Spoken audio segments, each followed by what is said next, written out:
This is an ABC podcast. 2/3 of New South Wales' annual rainfall fell this last week. For farmers in drought, it was welcome despite the water coming up to their front door. Nah, not unless I go find myself a boat or a jet ski to paddle around in. Nothing better than right now, really. So this is why we'll do it. No better feeling, really. It's better than Christmas. And Dark Mofo, Australia's most controversial arts festival, accused of going too far. First Nations people and our lives are not some kind of bain-marie for artists and others to come and trauma mine what they might like to use. I'm Sinead Mangan, and this is Australia Wide.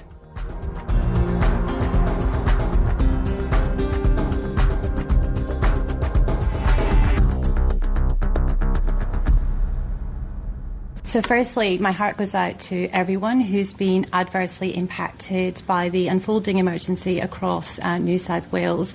We've seen extraordinary rainfall that has resulted in extraordinarily large areas of the state go underwater. Currently, we have flood watches and flood warnings in force from the Queensland border all the way down that east coast to Victoria. And we've also got a developing flood situation in inland New South Wales.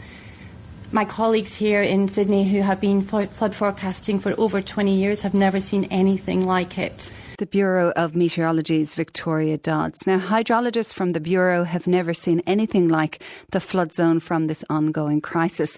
It's a fast-moving situation with an extra 15,000 people expected to be evacuated today. Yesterday, around 18,000 people had to leave their homes as their houses were being inundated with water. Red Cross is at hand to help people who have ended up at evacuation centres across New South Wales, and they're also on standby to do the same in Queensland.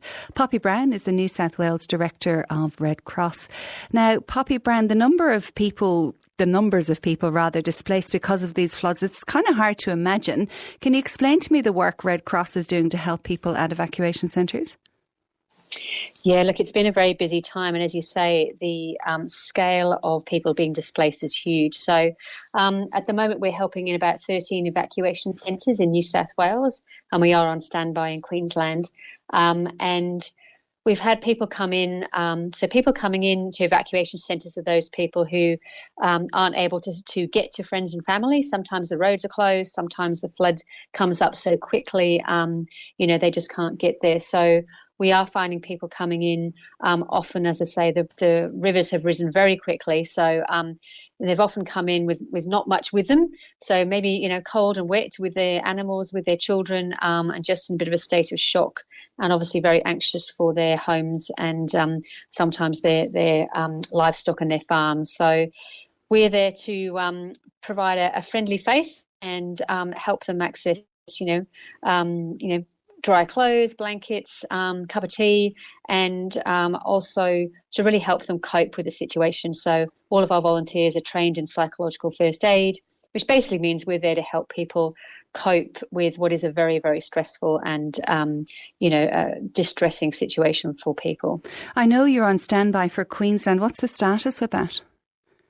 So we're still on standby. We've got our fingers crossed that the weather improves for Queensland, but we're certainly still on standby, particularly in the Gold Coast area. So, but our teams are ready to jump in if they're needed. But as I say, we're hopeful that the weather doesn't require us to do that. Fingers crossed.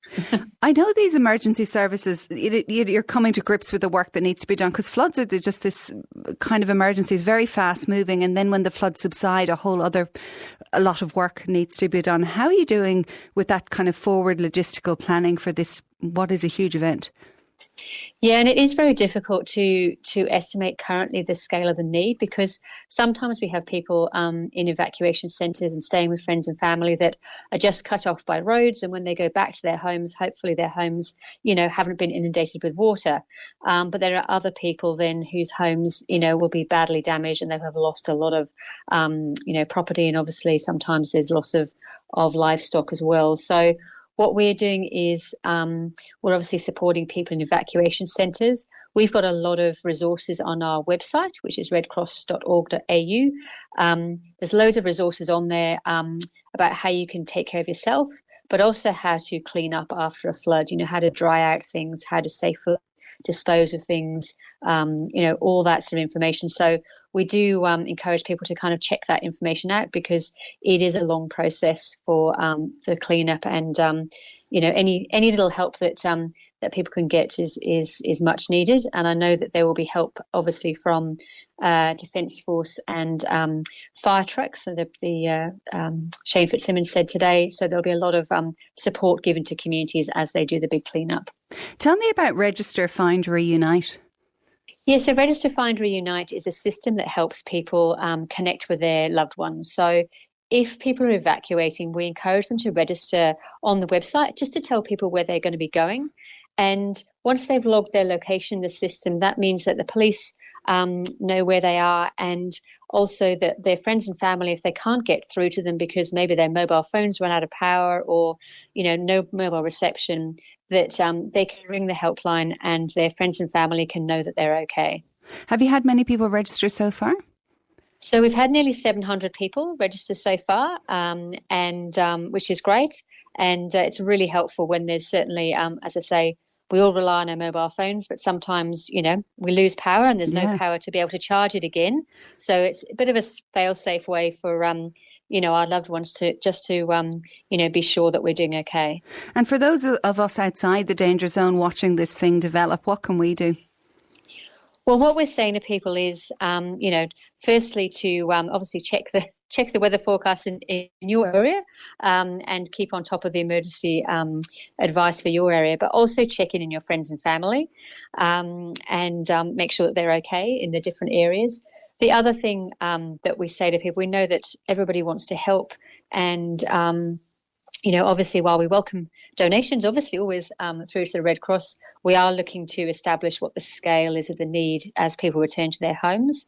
But if people, wish to donate goods, things like blankets and clothing and things like that, there's a great website called GiveIt, GIVIT, and they are putting up lists of things that people need, and so people can also donate, if they've got some spare furniture or whatever, through to GiveIt as well. So lots of things that people can do, but it's a bit difficult at the moment to understand what the scale of help is going to be needed. We're not going to know that for the next few days and into the next week or so while people return to their homes.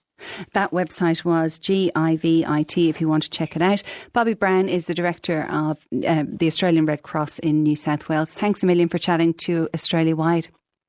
Thank you so much. We are one. ABC Radio is here with you when times are tough. When you want to share your local stories and want to connect with your community. We are your local voice. ABC Radio is here with you. We are Australia. All around the country, you're on ABC Australia Wide. I eat corn sometimes and my mum cooks it in the oven. Well, Charles, how much rain did we have? He said, no, none. I said, you're mad, man. ABC Australia Wide. Because I came from Wynyard area where it rains and rains and rains. And when it's not raining, it's raining more. On ABC Radio. And you're with me, Sinead Mangan. Now, yesterday on Australia Wide, we heard of mobs of cows being rescued from the New South Wales floods. Today, farmers are facing another anxious wait with more widespread rain expected to fall on already flooded farmland. Some fear major stock losses and feed shortages where roads have been cut off. At the same time, record-breaking rain has been welcomed across drought-affected farms in the far west, as Josh Becker reports. Farmers in the Hawkesbury Valley, northwest of Sydney, are fearing major stock losses and critical shortages of feed as the flood crisis worsens. Graham Williams is an agricultural supplier. He's been moving stock to higher ground and says fodder has been hard to come by. And interestingly, the reason they're coming and following me and making all that noise is because they're looking for me to give them some sort of dry feed, which I can't access today and probably won't be able to until the end of the week. He says they won't know the full extent of the livestock losses for days. I don't think we'll know the full extent of that until the water goes down. I think you'll find that there'll be livestock caught in fences and all sorts of things once the water subsides, and we can see what's happened. Dairy farmers have also been hit hard along the coast. Advocacy group Dairy Connect CEO Sean Morgan says more than 20 dairy farmers along the coast have suffered major flood damage, but minor flood damage is widespread. We're aware that there's approximately 150 dairy farmers that have been affected in the region. I understand about 20 farms have been severely impacted, ranging from Oxley Island all the way up towards Lismore Taree. We've got to remember that today we're looking at getting more heavy rain, up to 90 millimetres, and that is massive. It's going to be hard to know what stock losses and damage has been caused until the rains start to subside and the water is able to dissipate. Once that happens, the damage will be better understood. In the far west, one community in drought-affected outback New South Wales celebrated its wettest March day on record. Owner of Tibooburra's Corner Country Store, Vicky Jackson. Just lovely, lots of rain. We almost had our yearly rainfall in one day. So, yeah, I've nearly measured 140 mil, which is... in old scale, just about 6 inches, and our yearly average is 7, so it was lovely though. Jack Anderson from Mount Stewart Station, just outside of Tibooburra, said 115 millimetres had fallen across his farm. So by 7 o'clock this morning, we'd only had 12 mil still. It was sort of like half drizzled all night. And then, I think it was about 8:30 or something, started pissing down. We had 25 mil by 9, and now I think we're up to 112 all up. It hasn't stopped raining all day. It's just been get real heavy and then it lighten up and get heavy again. You won't be going anywhere in a hurry then? No, not unless I go find myself a boat or a jet ski to paddle around in. Nothing better than right now, really. So this is why we'll do it. No better feeling, really. It's better than Christmas. Today it's expected some of the heaviest falls will be recorded along the far south coast, with another 100 to 150 millimetres forecast. Moruya beef producer Keith Dance says he's prepared for more rain. Look, I think it's a perfect autumn break. If we get a decent fall of rain now, builds the subsoil moisture up, gets us set up for a good autumn, which runs us into a good winter. Following on from last season, we had a pretty good winter and autumn after those devastating fires. That's all good. The cattle prices are great, terrific actually. So. No, things are travelling pretty well. The Bureau's forecast the possibility of another 100 millimetres and 200 millimetres across parts of the southeast on Tuesday. What do you think that could mean for your farm at Moruya on the flats there? It'll make Mullendary at Moruya very wet, but there's high enough ground. I've lived through the 70s and the big floods. This is nowhere near that scale. And even with another 150 mil of rain up in the catchment, it'll be a moderate to a bigger flood. It'll be 1 in 20-year flood event. But, as I said, I've been around long enough to see what a decent flood is. Interesting perspective. Moruya beef producer Keith Dance ending that story from Josh Becker. You're listening to Australia Wide. I didn't know Melbourne much. I knew where the racecourses were. I'm making signs for the sleepy lizards. Basically less eggs this year than what we would have expected. The houses that are near the edge of the bush, they might encounter a snake up to 4 times a year, a death adder. See how it goes. On ABC Radio. Now to the housing shortage faced by many regional and rural towns across Australia. Today we're going to head to the small town of Woodna in South Australia. While some people are struggling to find work in their local community, this town has 21 jobs available in a town of just 650 people. And while a little over 10 years ago the council offered land packages in town for just $1 a block to try and attract new tradies to town, Mayor Eleanor Schultz tells our reporter Emma Pedler the town is now facing a housing shortage. The situation has really changed. We were doing that to attract skilled tradesmen to the area, which we did end up with some, but we also ended up with young families taking up that option as well and building family homes. But now we're faced with, a high rental, hard to get bank loans for people to buy homes. I was talking to the land agent and said, like, in our areas and, like, looking at Ninipur, to buy a home, a young person needs nearly 80% of the cost of the home to get a loan. It's one thing that's going against young families being able to buy and get set up, and as well as the change in demographics here, where we have like older people now, and it's great, like being able to stay in their own homes for longer.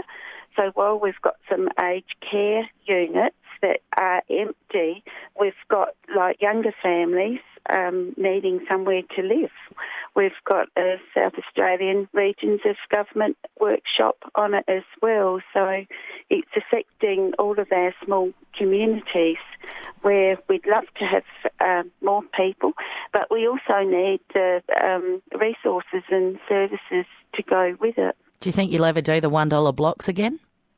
Well, council haven't got any more land to do that, but it was certainly a great start for, I think there were about 7 or 8 blocks, yeah, and they're all people living in their houses. So if there was land available, like that's another option to start those sort of programs. But it's not just new people wanting to move to the area who are being impacted. It's long-term residents, like Rachel Gray, mother of 3. She and her partner have moved quite a lot over their 12 years in town. Every 12 months or so, we tend to have to move into another rental property. We've got 3 small kids, so that's always a lot of hard work. How long have you been in Woodner for? Going on 12 years. So in that 12 years, how many times have you moved? I think we're up to 8 now, going on 9. It's hard work. I've done 2 of those moves while pregnant, and yeah, with little kids running around, it's not always easy. Would you want to get into a long-term rental agreement? Well, we're actually now looking at our options of buying a house. Obviously, having little kids, that's something that we've always wanted to do. It's just when you're paying $300 a week in rent, it's not easy to save for a deposit for a house. And house prices in Woodner have gone up in the last few years as well. So it's a tough market to get into when you're just starting out. Woodner local Rachel Gray finishing Emma Pedlar's story. ABC Australia-wide. When the fire came through, it was just like a ball of flame, basically. On ABC Radio. Tasmania's Dark Mofo Festival has been a huge success, and much of that has come from the festival's reputation for pushing boundaries. It's never far from the headlines. But with Dark Mofo returning this year after its COVID cancellation in 2020, perhaps it's finally gone too far. Following a massive social media backlash, the festival has cancelled plans to soak a British flag in donated Aboriginal blood. In recent days, it was announced that Spanish artist Santiago Sierra was to immerse the Union Jack flag in the blood of colonised territories, using blood donated by First Nations people from places claimed by the British Empire throughout history, including Tasmania. The project received a wave of criticism, and today Santiago Sierra's project was cancelled. Reporter Erin Cooper is in Burnie, and she's been following this story. Now, Erin, what reasons have the organisers given for cancelling Santiago Sierra's project? Well, Sinead, in the end, they said that they've heard the community's response and they've listened to the fact that they say the hurt that will be caused by proceeding isn't worth it. It isn't worth it for the art. In a statement made on Facebook and to media, they said that they made a mistake. They take full responsibility. This project will be cancelled, and they have formally apologised to all First Nations people for any hurt that's been caused.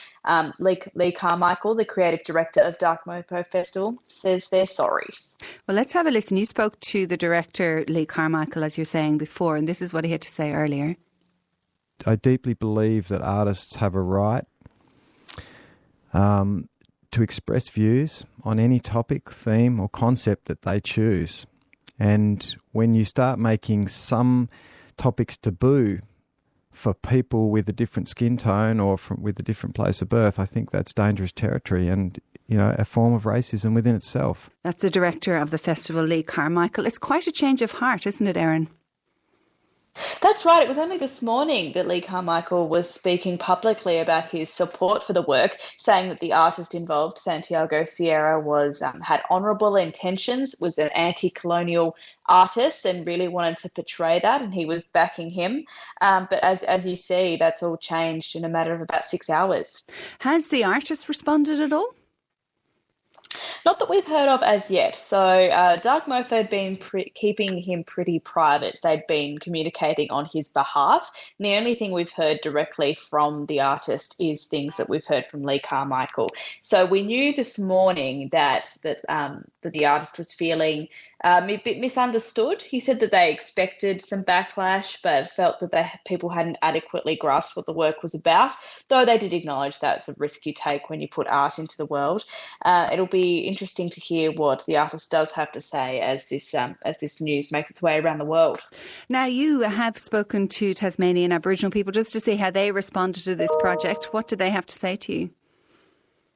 Yes, the criticism was thick and fast and widespread. So it's fair to say that this had very little support, certainly among the people I was speaking to. I spoke to a Tasmanian Aboriginal artist and woman, Fiona Hamilton. She has previously worked with Dark Mofo to have her work exhibited, but also as a consultant. And she said that really this isn't the way to have a conversation about colonialism, because it's not listening to the people that it says it's advocating for. She said First Nations people need to be front and centre in all of these discussions, and you can't have them without it. This is what she had to say to me earlier. I'm kind of a little tired of non-Aboriginal artists sort of like fetishising First Nations people and our stories and our content. First Nations people and our lives are not some kind of bain-marie for artists and others to come and trauma mine what they might like to use. I can understand Mona's and Dark Mofo's position. I just wish that they would have that discussion with us, and I wish they would provide better platforms for First Nations artists and creatives and in fact First Nations people to be able to say what we need to say about that experience, because it's our experience. That's Tasmanian Aboriginal Fiona Hamilton, who is an artist with some very strong words to say about this project by Santiago Sierra, which has now been cancelled by Dark Mofo. Now, the festival has always dealt in controversy, Erin. Has it ever cancelled a project before? That's right. It's sort of the modus operandi of Dark Mofo is to really platform and promote particularly controversial works of art. On a quick glance, no, it doesn't seem to be the case that they've ever cancelled a full performance before as part of Dark Mofo. They have had live bull killings in 2017, which had a lot of backlash from animal welfare advocates, but that went ahead.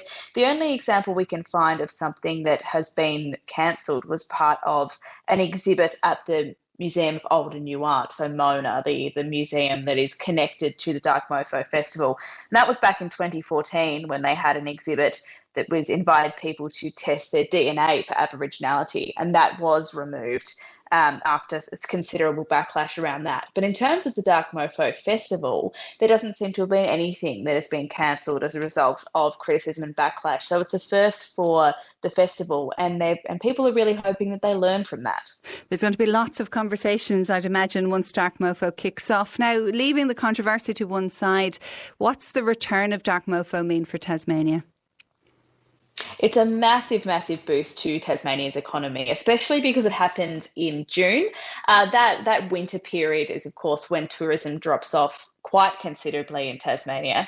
It pretty much takes over Hobart. The entire city is bathed in red light. It's something that all Tasmanians really get behind, and it attracts swathes of visitors, especially domestically, but also internationally, back when we had borders open. Now, of course, last year they cancelled it due to COVID-19. It was one of the first major events in the country to be cancelled due to the pandemic. And I think at the time, some people criticised that for being premature, but it ultimately turned out to be the right call for them. But it's back this year in a slightly changed form, but it's definitely a really, really welcome development, particularly for tourism operators who have had a really hard time with such strict travel restrictions for the better part of 12 months. Erin Cooper and Barney, a pleasure to chat to you on Australia Wide. Thanks, Sinead. And that's Australia-wide for this Tuesday. Remember, you can podcast the show or listen back to the programme. Please go to the ABC Listen app and subscribe to Australia-wide there. I'm Sinead Mangan. Cheerio.